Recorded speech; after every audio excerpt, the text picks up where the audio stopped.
Fatality.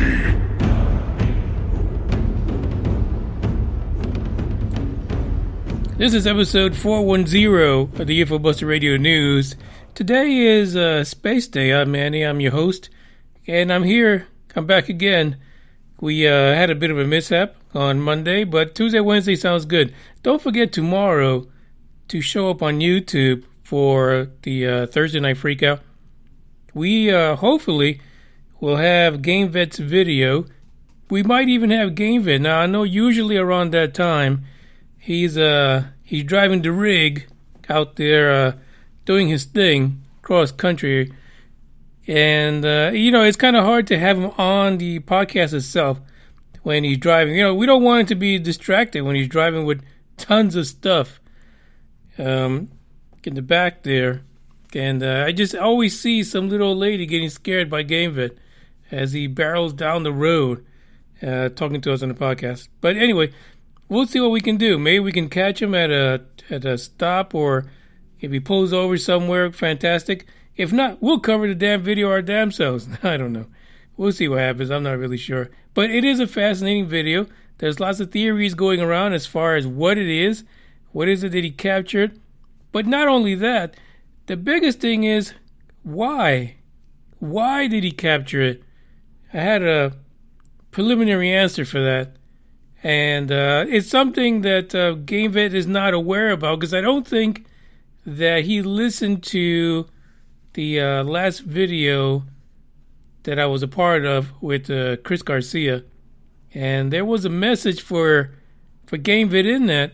And what he said as a reason for recording this video in the middle of the night was something that was already, I can't say prophesized, it's not prophesized, but someone already said the reason why, and they actually invited him to watch the video. I just could never find a damn link to it, but I'll figure that out, and I'll get that to him.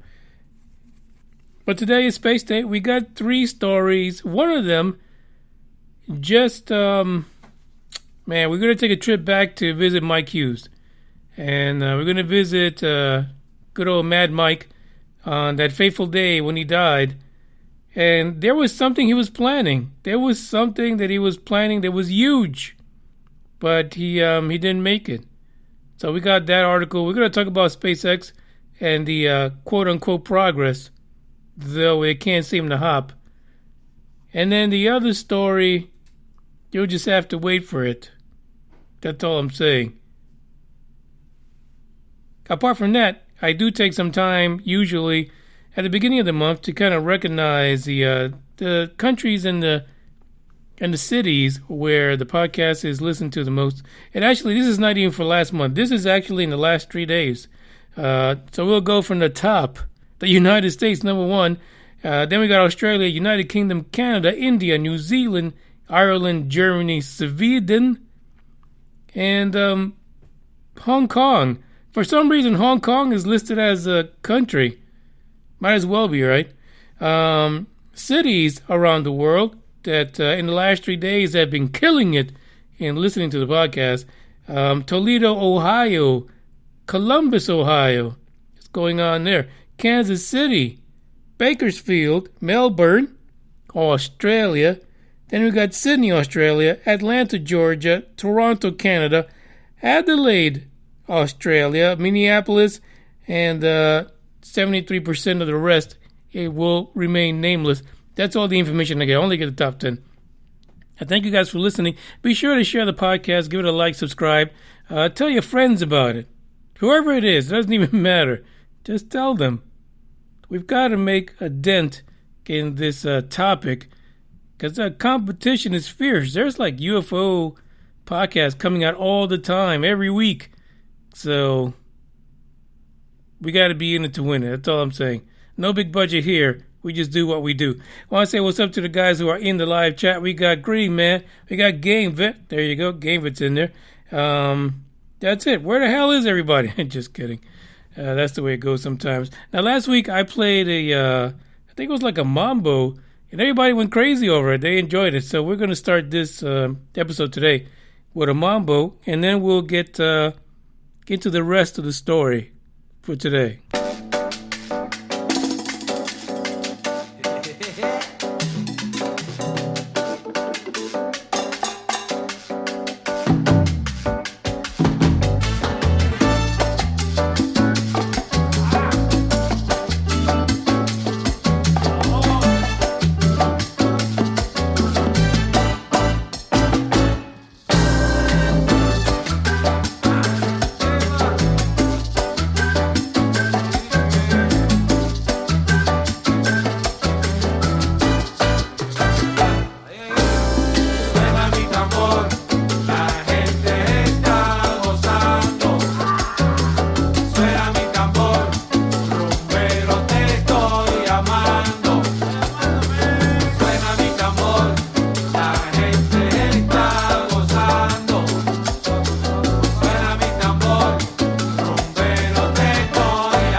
before we get to that first track, there's a bit of news that just came out. Actually, maybe in the last hour or so.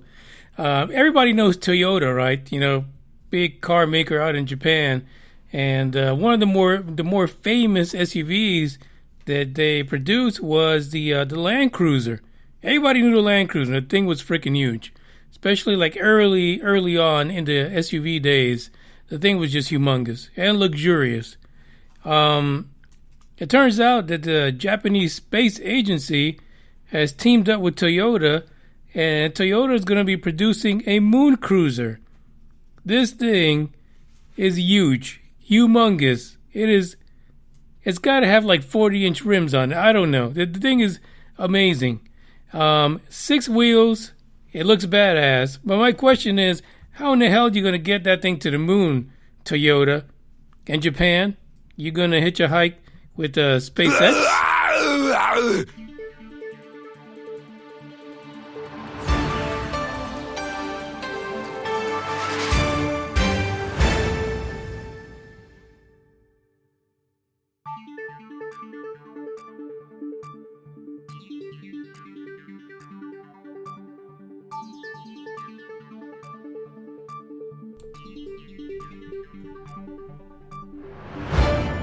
Speaking of SpaceX, the very first article today is a report from Elon Musk himself, the man, the one and only, the alien, according to the chopper. It turns out, he says they're really making progress. Here's the weird thing. It seems like the hops, as much as they try to get it within a 1 to 2 week interval, it just never works. It is not happening. So, to date, the last time was August 31st, according to Elon, that that he reported all of this. But the last time that they actually had a successful hop, which was SN5 on August 4th, a total of 492 feet in the air. But the attempts to get SN6 are not happening. The thing is not going up. They keep scrubbing it. Now, the last bit of news is that it should, maybe they'll try again this week. We'll see what happens. I just don't know. It takes about a month, though he's trying to get it done quicker. But the progress that he's talking about is that they are just churning. They are churning out prototypes like crazy. There's a booster prototype that's coming out. They've got a new rocket engine that has a new prototype of that, and they've got like SN through SN6 all the way up through SN9 already sitting over there in Boca Chica. They've got a new building up because SN9 is going to be tall as hell.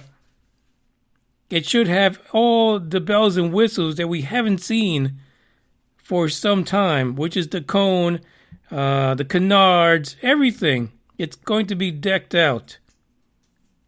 The funny thing is that, according to Elon, though they're making all this progress when it comes to building the prototypes down in Boca Chica and actually building up Boca Chica itself, I think it's been almost a year since I've been down there, but I'm pretty sure the place looks completely different. And when you thinking back to last week when we talked about his plan to put an entire resort down there, I'm sure that the growth is just the beginning as far as what we're seeing. The place is going to be so different in about a year. According to Elon, with all of these prototypes they're putting together, they are pretty much saying that we should see a pretty significant, very close to looking like the final version of the Starship to fly next year and actually make it into suborbital space. So he's not playing any games. He's going to keep it going. But somebody asked him a question, and they said, Elon, when can we see people? When can we see someone ride on the Starship into space? The answer was that there will be hundreds of prototype flights before any human being is allowed to be part of any of the launches for Starship. If you think about hundreds, You can barely get the shit up once a month. It's going to be a while. There's going to be a long pause of us seeing rockets taking off from Boca Chica. And really, by the time they get halfway through, people probably won't even get access to get close enough to really get good video out of Boca Chica. But let's be honest, by that point, these prototypes are going to be pretty huge, significant. I mean, these things are going to hold about 100 people and cargo. So, no small feat, no small rocket. It's going to be fantastic to view. And I assume that this resort that he's planning will actually be pretty close to the action where, let's be honest, he's probably going to sell it as a way to, be part of history, see these rockets taking off, and make himself some really good money. I mean, let's be honest. That's really what it's going to come out to. The other thing they really haven't talked about is they're going to have the launch pads off in the Gulf. And we haven't seen that yet come to fruition as far as any more planning or what that's going to look like. But I would assume that if he's planning to have something close to what the final Starship is going to be going suborbital, you probably don't want something that size landing down in Boca Chica somewhere. You something you probably want to aim for the Gulf into the Gulf somewhere on those platforms. We'll see how that develops. I'm sure it's already happening under our noses. We don't even know it. And he's probably building stuff as we speak right now.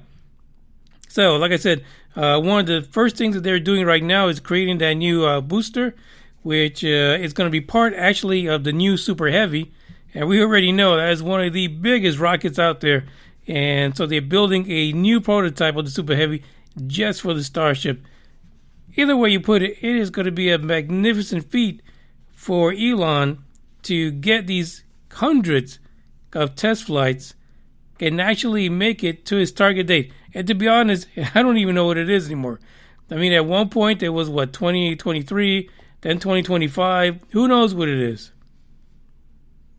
We possibly won't even see any of this actually happen, whether it be to the moon or Mars, till the 2030s, and most of us will be dead by then. So that's what you got to look forward to. Hundreds of hops. So if you miss one, you can go down and check out the next one, because it's bound to happen again and again and again. And it'll just keep on happening, because he's going to test on some bitches until finally he feels that we can put a human being on it. And I'm going to be honest, one of these pigs might make it. One of these damn pigs that he's using for his little brain chip may be running the Starship by the time, because really, if you think about it, he's got the pigs now on the little brain chip going on. By the time Starship is ready to hit suborbital, those pigs could learn how to run the damn thing. I would just be honest. You just download all the info to them, and they're good to go. They'll run it. There's more to this story and Elon's proclamation of progress. And really, it's publicity, right? We see it. The damn freaking star hops, the hops are not happening. They're not happening at the pace they should be, but we're building like crazy. But the people want to see the hops. They want to see the progress. And we're not seeing it.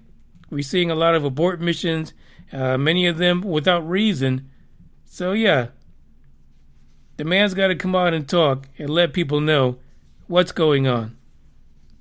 It's just the way it is. Check out the link in the description for more information from Elon. But at this rate, I guess we just got to wait.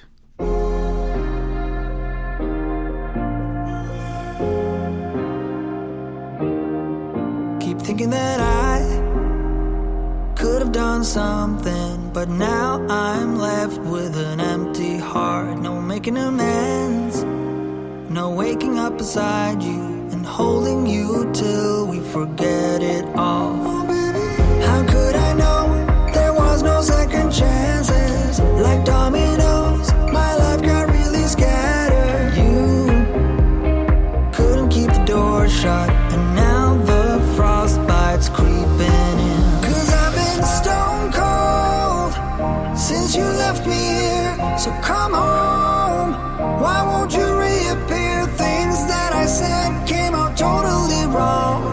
Can't speak of the truth when it's tainted. I fell into a big black hole. It got me stone cold.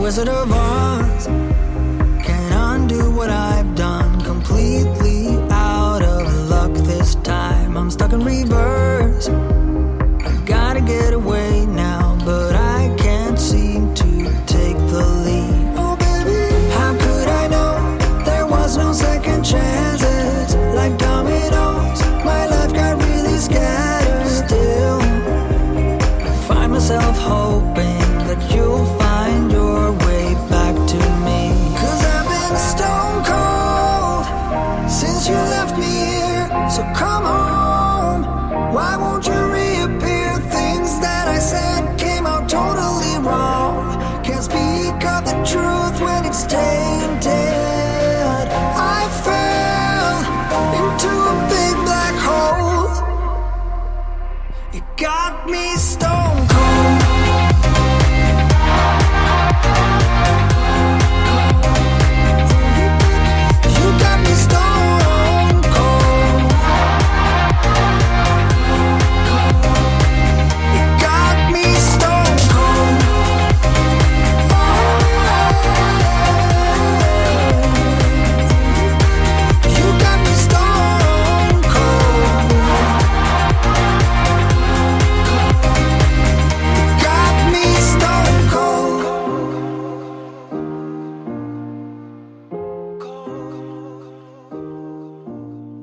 Shall we play a game?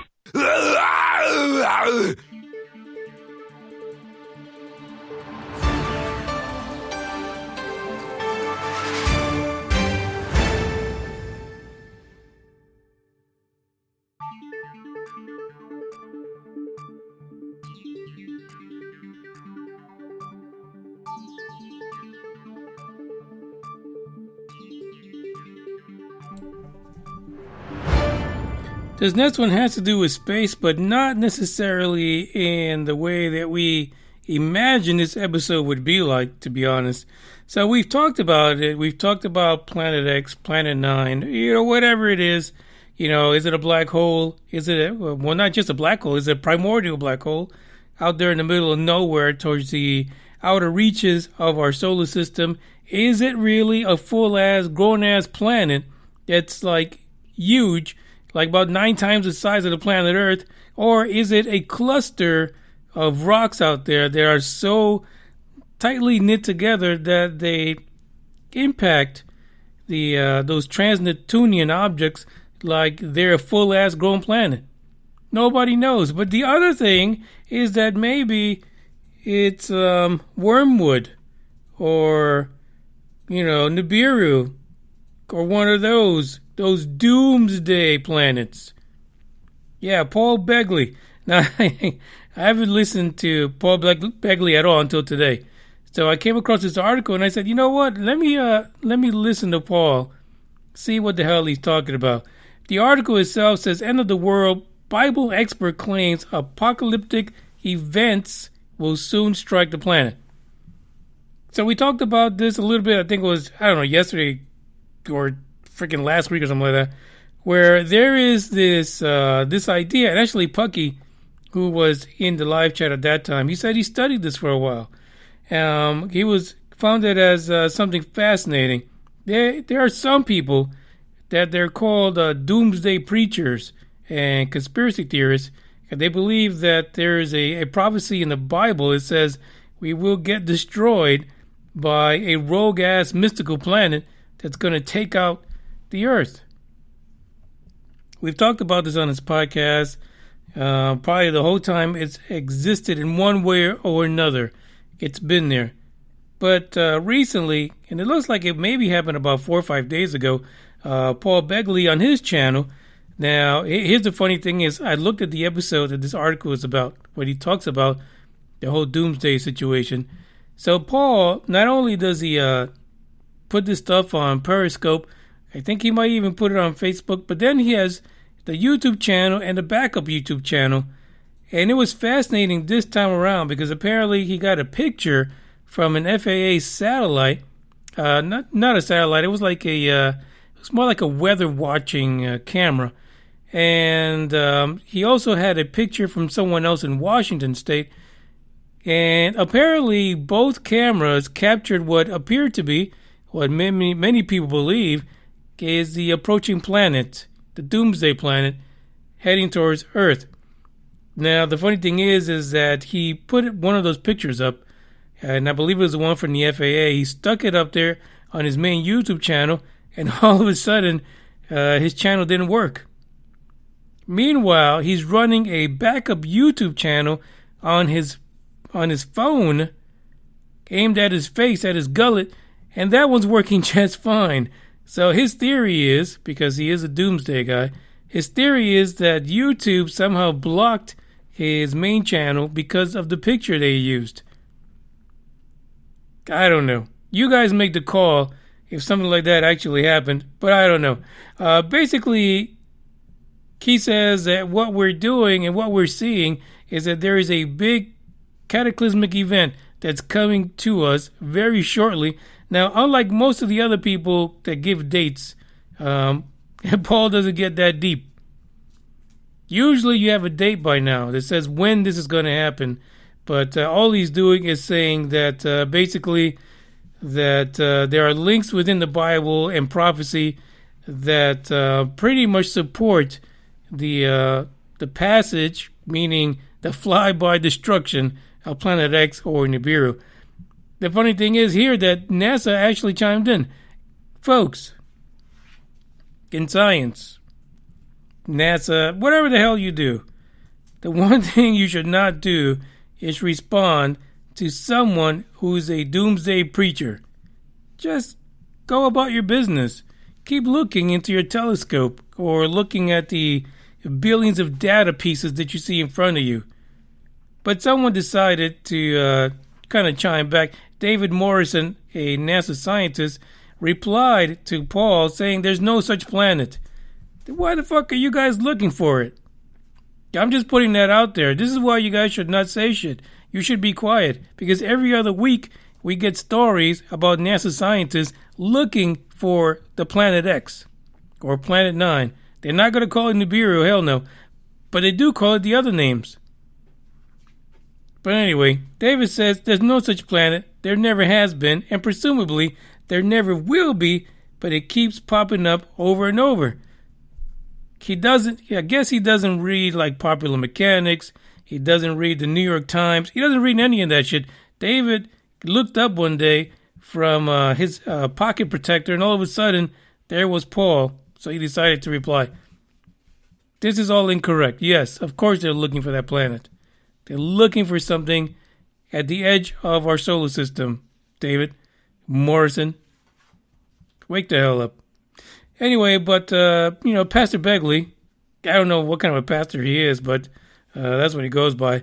He pretty much says that that's what's happening, and there's a couple of quotes in here by him. Now, keep in mind that he has over 330,000 people following him. These are people that believe in what he's saying. And I don't know anything about him. Apparently, he does a lot of this frequent predictions about prophecy and the world coming to an end. But you would think that these people would give up already because he's probably missed the train quite a few times because we're still here. But there's a quote from him inside this article that says, anytime there's a space event, it affects the Earth or even the sun, and right now we've been dealing with the coming of Planet X Nibiru, Planet number 9 Wormwood, and the dwarf star, the Goblin. Call it what you want. a binary system that accounts for Mike from around the world, of course, has been approaching us the last 7 years, getting closer and closer into sight. A lot about what he's referring to is that we see a lot of pictures on the internet of folks who might have like a double exposure of the sun, maybe like a lens flare reflection, something like that, where it looks like there's two suns. But I guarantee you, none of those damn pictures that I've seen over the years ever looks like the damn thing's getting closer, because it's not really there. That's kind of the truth of the matter. Now, are they looking for that ninth planet? Yeah. 10th planet, whatever it is. If you believe Pluto is a planet or not, it's either the ninth or the damn 10th planet. But either way, the idea that this mysterious planet is right now as close as our sun is a little far-fetched, Paul Begley.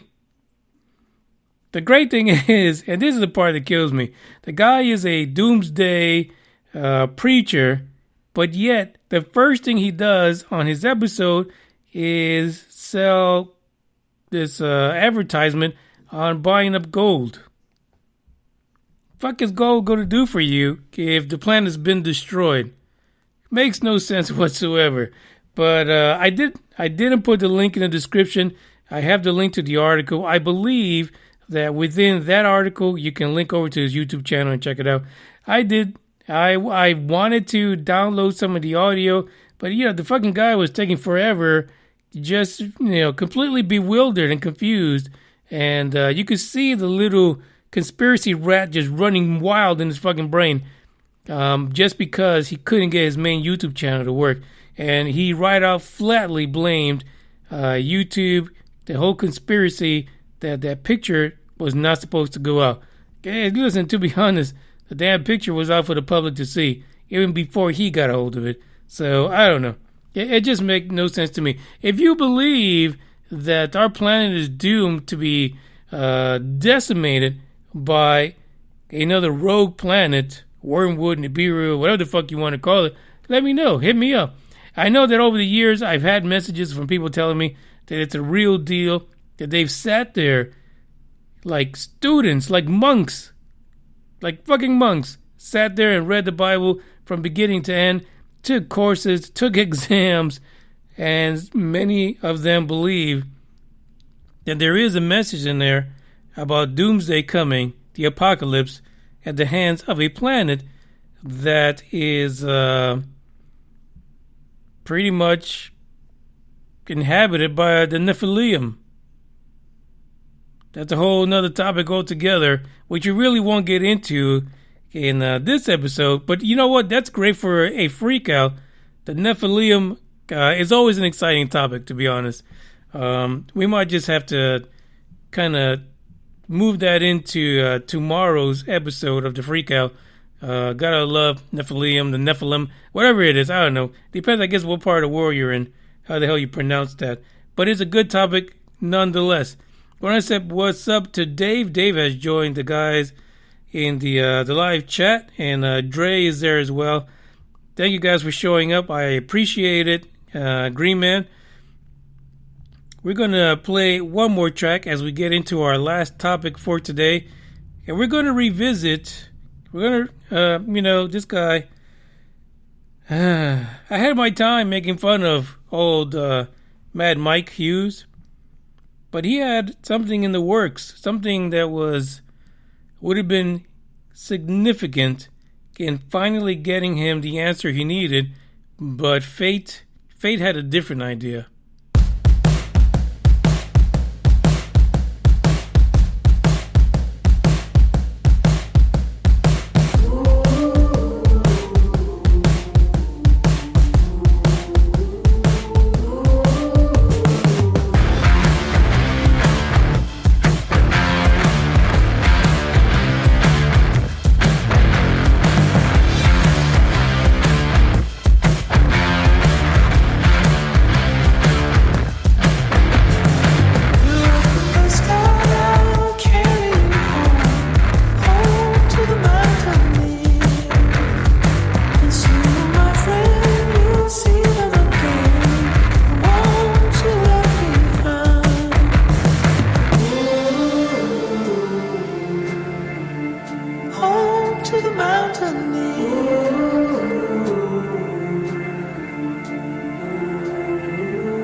balcony.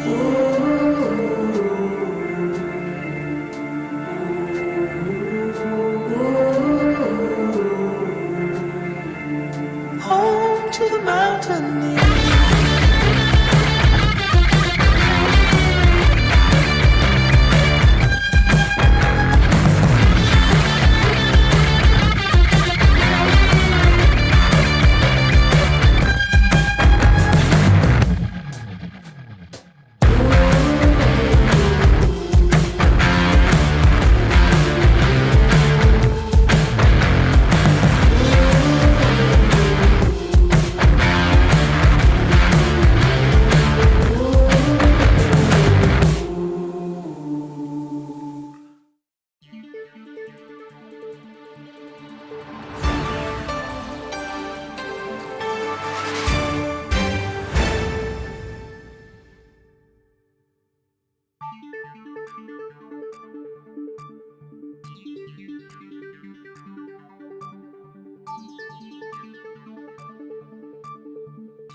I just got a message that I left someone's name off of the roll call, if you will.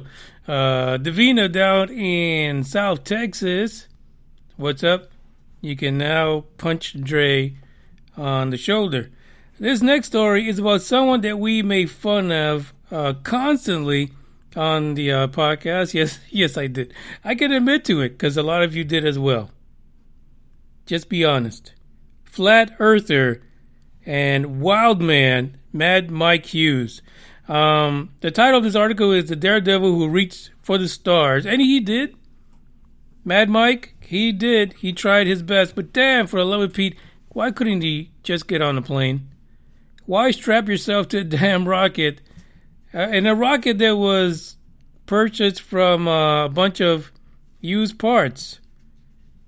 Handmade rockets. You know, the stuff you just threw together from scrap yards and Craigslist or eBay. We know that part of the issue that he had one time was that he got a bad freaking part from Craigslist, and he had to abort the mission. And then something went wrong, and his parachute got caught up on his little rig there for his rocket, and he didn't have enough stopping power from the parachute that laid on the ground before he touched down, and he ended up dying. 62-year-old Flat Earther died this year, actually, and I believe it was in February. He passed away from that accident, February 22nd, to be exact, out in Barstow, California. But Mike Hughes, he had another idea coming, and it actually was supposed to come together this October. This October, he probably would have done something amazing, something that would have answered for him the question as to whether or not the earth was flat. I know you're making those jokes in your head right now, so let's not go there. We're not going to do any Flat Mike stories. No, we're not going to do that. But I do want to make note of one thing that, see, I almost did it. I almost said Flat Mike. I just want to say that Mad Mike, actually, in his rocket on that final day, incidentally, was able to go much higher than the Starship. Yeah, believe it or not, Mike Hughes would leave the Starship in the dust at this point. So take note, Elon. So anyway, he had a plan that he was working out, and he was actually getting some funding to make the Rockoon, or the Raccoon. The Raccoon was a part rocket, part balloon that he himself was going to fly up to 62.8 miles to the edge of space in order for him to realize himself firsthand what was going on. Were we sitting on a turtle hurtling through space, flat as can be, or do we have a sphere for a planet? And but it just never happened. And by the way, 62.8 miles was known as the Kármán line, and he never made it. He never made it to that. Now, through a self-promotion, there, and part of his 2.8 million crowdfunding effort for the Raccoon to launch, will never see the light of day. Now, it is very possible, I'm sure, someone out there, especially you flat earthers, come on, get it together. Here the guy has the plans together. You guys know how to use fucking Craigslist and eBay. Get the damn parts. He did. Strap a damn rocket to a damn balloon. Get your ass up there to the Kármán line and live out and fulfill Mad Mike's legacy and find out if the damn planet is round or not. Every flat earther right now should be contributing to this, and you guys should be lining up at the edge of the planet to figure out if you're going to be the lucky one to go up. I'm just saying. This is your opportunity to figure it out. And Mad Mike Hughes, he had the schematic, he had the plan, and she had the balls to do it too, except something went wrong. So you gotta go out there. If you're a flat earther, you gotta contact his estate and find out what the hell this rocket coon is about, or the raccoon, and figure out if you can be the one. Maybe you can figure out if NASA's been lying to us. If the planet is the only flat damn planet in the whole solar system, maybe you could be the one to break the news to everyone. There's a lot of things in here regarding Mike Hughes about his Guinness World Records for the longest limo jump in 2002. He also tried to run for the governor of Florida in 2018, and he hosted the Flat Earth Conference in Vegas in 2019. Some of you might have been to that. He apparently was also the subject of a documentary called The Rocket Man.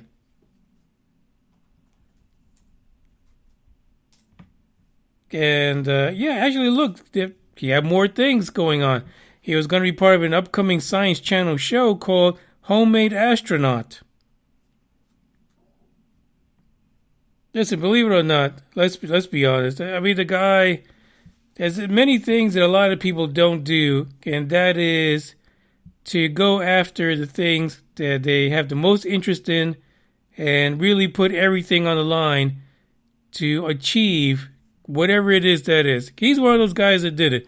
So, yeah, maybe a little bit misguided in trying to figure out what the planet's like. Come on, you could have taken a damn plane. It always goes back to that. Just take a damn plane. You need to strap yourself to a rocket. There's a couple of tidbits about him in here. Number one is, of course, he'd like to buy his parts from scrap yards, Craigslist, and eBay. He took a 35% cut in his Social Security payments by retiring at age 62 instead of 67. Like, nobody really wants to know that. That's really weird that they put that in here. They even put in here how much he paid in rent a month, $323. Just in case you wanted to know, how the hell did he get all that money to build rockets to strap himself to? He took the easy way or the shortest way. They didn't spend billions and millions of dollars to try to build a rocket. He did it as cheaply as possible, but in the end, we know the end result. But you know what? I would have loved to have seen him get that raccoon up, because the look on his face would have been priceless. There's the end of the podcast for today. I thank you guys for listening. If you want to see more of the history of Mad Mike Hughes, check out the link in the description. There also is a series, about 4 to 5 pictures of the day that he passed in February, and it is taken by someone that went to the launch. And now you're not going to see the actual crash site, but you'll see when the rocket launches and the parachute stays behind. We'll talk to you tomorrow on YouTube for the freakout. And not only are we going to talk about GameVit's video, We're going to talk about the Nephilim. Beware.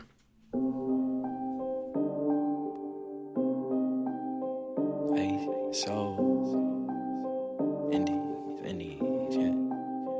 Hey, so Indeed, hey, yeah. Go and try your luck. Test me in again, we let it rain. Please don't start us up. Got that black and white, that yin and yang. Mr. Officer, please don't search us, we don't got a thing. Tell her park it up. Then that be poking out them jeans. I've been sparking up. Like the fireworks, I keep the flame. Heard you barking up. This the wrong tree, I got the strings. Yeah, I'm charging up. They can't keep up, got them looking drained. Now they walking up. Trying to put the face to the name. I pull up and I and I'm swerving. If a try to holler, she gon' curve him. We came from under buzz like a Persian. We been staying in our lane, ain't no merging. Rapping like I'm turban. Yeah, these all square like Irvin. Yeah, we grew up in the hood, no Suburbans. If I say I need my money, then it's urgent. Yeah, they want me to quit. Yeah, they want me to shift. But as long as I'm alive, we gon' keep on making hits. While they steady shooting bricks, man, it's lit. Yeah, it's lit. Me and Dill back to back, and yeah, I'm dishing the assist. Yeah, they talk a lot of but we really with the lame. Always gonna be reaching for they hit, smoking like a clip. They can never catch me slipping. Every time your girl around, she be watch the way I'm dripping. Going try your luck, test me in again, we let it rain. Please don't start us up. Got that black and white, that yin and yang. Mr. Officer, please don't search us, we don't got a thing. Tell her park it up, then that be poking out them jeans. I've been sparking up like the fireworks. I keep the flame. Heard you barking up. This the wrong tree, I got the strings. Yeah, I'm charging up. They can't keep up, got them looking drained. Now they walking up, trying to put the face to the name. I'm in flex mode with the best, though. That's a major key, that's a chess move. I'm your favorite G, I think it's best, yo. Stop with all the grilling, I'm on jet fuel. Taking off, clear the runway, now they cannot clip my wings. Yeah, they soft, they ain't homie, they ain't even on the scene. Play it smart, they don't know me, they just know what they see. What it costs to get flea, but this style ain't free. This that swag, this that splash, one wrong move, that's do the dash, keep a stash, just in case they tryna flash. Never lie, we don't slack, tell her eyes running back. I don't brag, I'm relaxed, I'm not into all of that, yeah. It's really just the fam and my dogs, I just gotta make a call. I ain't into all that chatting, not at all. Yeah, I put that on the squad, we been out here going hard. We on deck, please don't make 'em. Go and try your luck, test me in again, we let it rain. Please don't start us up, got that black and white, that yin and yang. Mr. Officer, please don't search us, we don't got a thing. Tell her park it up, then that be poking out them jeans. I've been sparking up like the fireworks, I keep the flame. Heard you barking up, this the wrong tree, I got the strings. Yeah, I'm charging up, they can't keep up, got them looking drained. Now they walking up, trying to put the face to the name.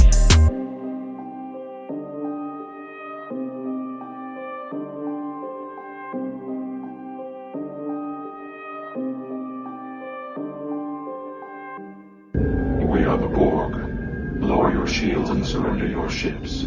We will add your biological and technological distinctiveness to our own. Your culture will adapt to service us. Resistance is futile.